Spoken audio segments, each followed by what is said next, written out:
പത്തിരി ഉണ്ടാക്കുന്നത് എങ്ങനെ? നിറപറയുടെ പത്തിരിപ്പൊടി അല്ലെങ്കിൽ സാധാരണ പച്ചരി നന്നായി പൊടിച്ചെടുത്തതായാലും മതി. 2 ഗ്ലാസ് വെള്ളം, 2 ഗ്ലാസ് ഉപ്പ് ആവശ്യത്തിന്. ഉണ്ടാക്കുന്ന വിധം: 2 ഗ്ലാസ് വെള്ളം പാത്രത്തിലൊഴിച്ച് അടുപ്പത്ത് വെച്ച് തിളപ്പിക്കുക. തിളച്ചു തുടങ്ങുമ്പോൾ ഉപ്പിട്ട് തീ കുറയ്ക്കുക. അരിപ്പൊടി വെള്ളത്തിലേക്കിട്ട് നല്ലവണ്ണം ഇളക്കുക. വെള്ളം വറ്റിയാൽ പാത്രം അടുപ്പിൽ നിന്ന് ഇറക്കി പൊടി ഒരു പരന്ന പാത്രത്തിലേക്കിട്ട് നല്ലവണ്ണം കുഴയ്ക്കുക.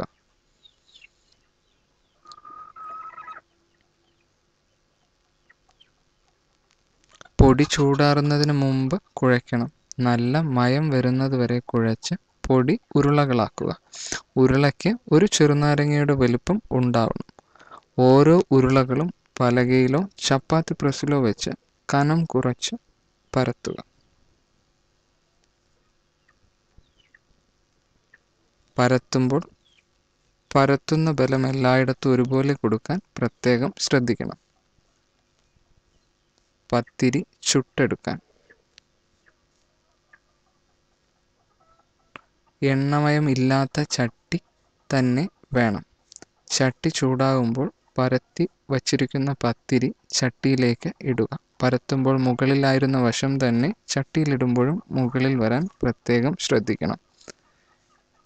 പത്തിരി ചെറുതായി ചൂടാകുമ്പോൾ മറിച്ചിടുക.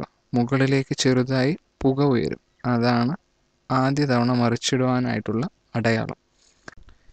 2 നിമിഷത്തിന് ശേഷം ഒന്നുകൂടി തിരിച്ചിടുക. മാവ് കുഴച്ചത് നന്നായിരുന്നു എങ്കിൽ കുറച്ചു കഴിയുമ്പോൾ പത്തിരിയുടെ മുകൾ വശം പൊന്തി വരും. അപ്പോൾ ചട്ടിയിൽ നിന്ന് എടുത്ത് ചൂടാറാൻ വയ്ക്കുക. നിങ്ങൾ പത്തിരി ഉണ്ടാക്കി കഴിഞ്ഞു. കുറിപ്പ്: പത്തിരി മാവ് കുഴയ്ക്കുമ്പോൾ ചൂടോടെ തന്നെ കുഴയ്ക്കാൻ ശ്രദ്ധിക്കണം.